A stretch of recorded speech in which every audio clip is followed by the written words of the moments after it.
Zero से JRF कैसे मिल सकता है?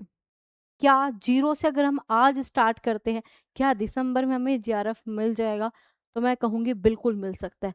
अगर आप सीरियस हो तो इस वीडियो को लास्ट तक ज़रूर देख लेना। अगर आप चाहते ही नहीं हो कि आपका जेआरएफ क्लियर हो, आप रिसर्च स्कॉलर बनो, वो भी फेलोशिप के साथ, तो चीज़ें पॉसिबल नहीं है। तो जो स्टूडेंट सीरियस है वही इस वीडियो को लास्ट तक देखे। तो अगर मैं बात करूँ यूजीसी नेट के बदलते हुए पैटर्न, आप में से आधे स्टूडेंट तो पहले से ही हार मान लेते हैं कि इतना टफ सिलेबस है, इतनी सारी चीज़ें करनी पड़ेगी, कैसे हम चीज़ें करेंगे। चीज़ें टफ नहीं है, बट आपको एक सिस्टमैटिक प्रोसेस में कंप्लीट करनी होगी। ईजी एग्जाम मैं बिल्कुल नहीं बता रही कि आपका बहुत ईजी एग्जाम है, बहुत आराम से हो जाएगा, आराम से कुछ नहीं होगा। लेकिन अगर सही तरीके से चल रहे हो, एक सिस्टमैटिक प्रोसेस में चल रहे हो, तो मैं कह रही हूँ बहुत आराम से आप इस पेपर को निकाल लोगे। इतने सारे बच्चों ने इस चैनल पर एक एक महीने में जीआरएफ तक क्लियर किया है, यूजीसी नेट तक क्लियर किया हुआ है, तो आप क्यों नहीं कर सकते? और अभी तो दिसंबर में समय ही समय है। बट आपको कुछ ऐसी इंपॉर्टेंट स्ट्रेटजी के साथ चलना है, सही गाइडेंस के साथ चलना है। ठीक है, ऑलरेडी हमारे जो है गाइडेंस बैच चलते हैं, क्योंकि सही गाइडेंस के साथ क्या होगा, चीज़ें आसान हो जाती है। एक पिज़्ज़ा नहीं आता, एक बर्गर मतलब एक पिज़्ज़ा नहीं आता जितने में आपको एक गाइडेंस बैच मिल जाता है। 2 महीने पर्टिकुलर आपका चलता है, तो वो क्या है, जीरो से आपको जीआरएफ तक ले जाने के लिए ही है। बट अगर हम बात करें, अगर आपको जीरो से स्टार्ट करना है, तो आप बिल्कुल किसी की बात ना मानिए कि नहीं बेसिक मत पढ़िए, सिर्फ पीवाईक्यू कर लीजिए, सिर्फ सिलेबस। मैं कहूँगी दोनों को आपको कंप्लीट करना है, आपको जीरो से ही स्टार्ट करना है। आपको प्रॉपर जो आपका क्या है, आपका सिलेबस है, ठीक है। आधे स्टूडेंट सिलेबस देखते ही नहीं है, सिलेबस जितना दे रखा है ए टू जेड पूरा कीजिए, क्योंकि अगर पूरा भी सिलेबस कर ले तो भी बहुत सारे क्वेश्चन है जो नहीं बनते। आप कह रहे हो मैम सिलेबस पूरा कर लेते फिर भी क्वेश्चन नहीं बनते, मतलब नहीं बनते, ये बात सच है। तो अगर आप सिलेबस छोड़ के जा रहे हो, तो चीज़ें पॉसिबल है ही नहीं कि आप कर पाओ। किसी के बहकावे में बिल्कुल मत आइए, कंप्लीट अपना 10 की 10 यूनिट, चाहे आपका पेपर 1 हो, चाहे आपका पेपर 2 हो, दोनों की कीजिए। क्योंकि आज के टाइम पे पेपर ईजी नहीं आ रहा, कॉम्पिटिशन बहुत ज़्यादा हाई है, बहुत ज़्यादा हाई है। क्योंकि बहुत सारे बच्चे ऐसे जो रेगुलर पढ़ रहे हैं और वो अपनी चीज़ें कर रहे हैं, और जीआर जो आपका जीआरएफ है वो सिर्फ 1% बच्चों को मिलता है। तो आप ये तो सोचिए, आपको इंडिया के पूरे टॉप 1% बच्चों में से आना है, तभी तो आपको जीआरएफ मिलेगा, अदरवाइज नहीं मिलेगा। और नेट भी क्लियर करना कोई आसान बात नहीं है, 6% सिर्फ नेट को मिलता है, बाकी सबको नहीं मिलता। तो अगर आपके टारगेट इतने बड़े बड़े हैं, तो मेहनत भी बड़ी करनी पड़ेगी।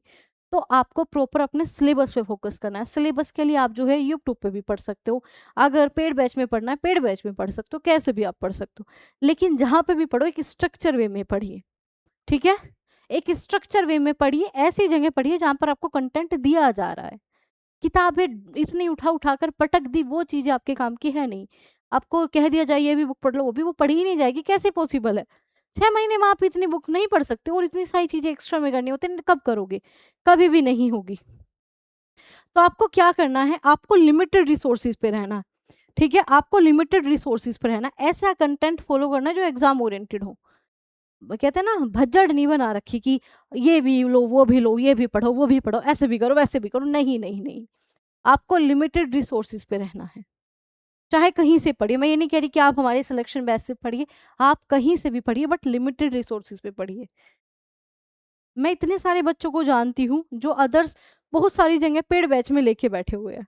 दिक्कत क्या है, उन पेड बैच में वो इतनी, सॉरी मैम, इतनी पीडीएफ दे देते, पढ़ी नहीं जाती। मैम इतनी दे दी, पूछो मत। क्या आप पढ़ सकते हो? मुझे गाइडेंस वाले बच्चों ने इतनी इतनी पीडीएफ दिखाई हुई है। मैम देखो, पिछले हमने यहाँ से आपका पेड बैच खरीदा था, इतनी पीडीएफ दे रखी है। पेड बैच बुरे नहीं, लेकिन आप ये तो देखो कहाँ पढ़ रहे हो, किस हिसाब से पढ़ रहे हो, कितना पढ़ सकते हो आप। इतना कंटेंट बच्चा पढ़ लेगा क्या? आप इतने नोट्स के नाम पे आप किताबें दे रहे हो बच्चों को? नहीं। तो आपको क्या करना है, लिमिटेड रिसोर्सेज पर है ना, वो भी एग्जाम ओरिएंटेड। सिलेबस पे आपको फोकस करना है। दूसरा, पहले सिलेबस कंप्लीट करने के बाद पीवाईक्यू करो। बहुत से लोग कहेंगे नहीं बेटा बस पीवाईक्यू करके चले जाओ, पेपर तो पीवाईक्यू से बनता है। पीवाईक्यू कहाँ से बनते हैं? हम सिलेबस से बनते हैं। तो ये तो लॉजिक है ही नहीं कि सिर्फ पीवाईक्यू कर जाओ। कौन सी दुनिया में हो? पीवाईक्यू करने से जेआरएफ होता है क्या? बिल्कुल नहीं होता।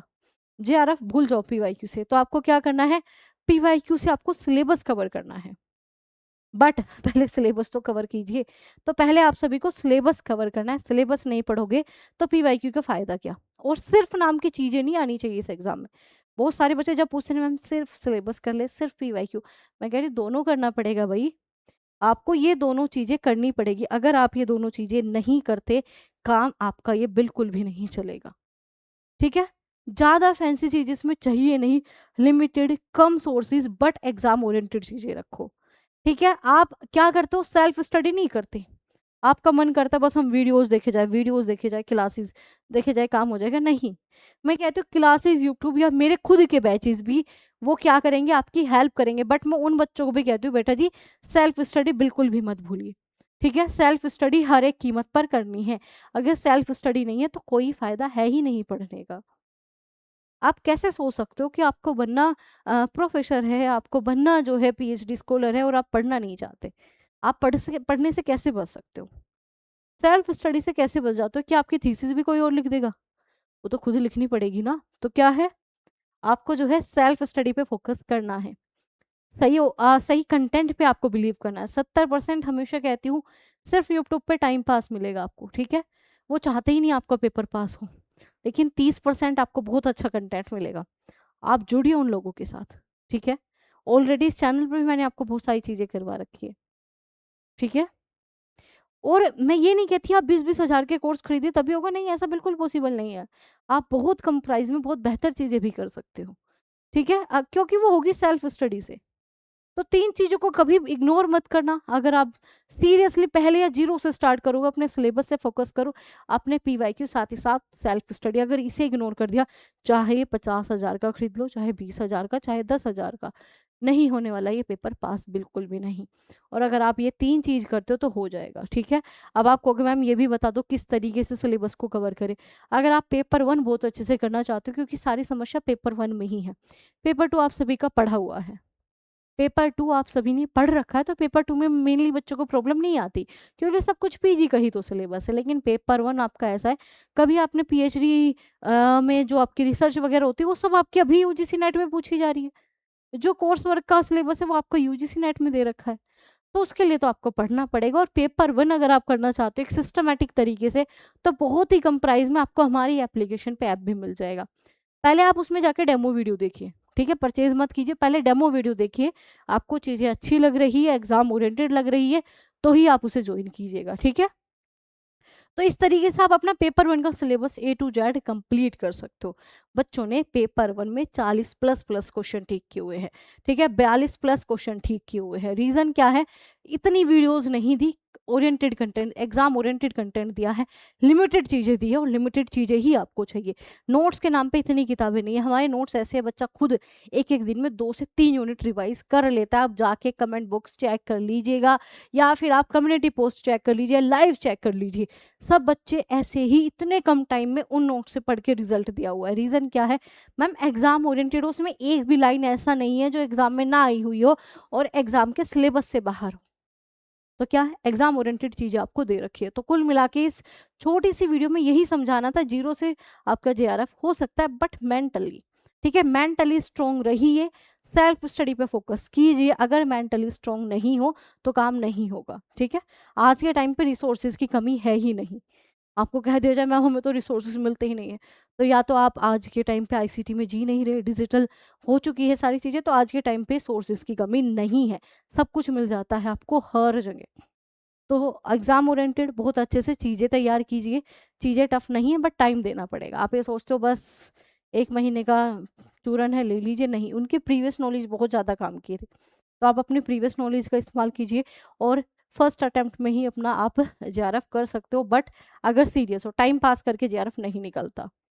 अगर कोई क्वेरीज आप चाहते हो उस टॉपिक के ऊपर वीडियो लाना या सिलेबस डिस्कशन, तो आपके साथ शेयर ज़रूर कर दूंगी, तो कमेंट बॉक्स में बता दीजिएगा। अपने दोस्त के साथ शेयर कर देना जो अभी भटक रहे हैं, जिन्हें लग रहा है इधर उधर की चीज़ें करके पेपर पास हो जाएगा, नहीं। मेंटली स्ट्रांग होना पड़ेगा, सेल्फ स्टडी पाना पड़ेगा, सिलेबस पे फोकस करना ही पड़ेगा। कोई क्वेरीज हो कमेंट बॉक्स में बता देना। आप सभी सेशन को लाइक नहीं करते, लाइक करके चले जाना। कोई नए हो सब्सक्राइब कर लेना, क्योंकि आपको बहुत सारा कंटेंट एग्जाम ओरिएंटेड ऑलरेडी इस चैनल पर है, तो जाकर देख लीजिएगा।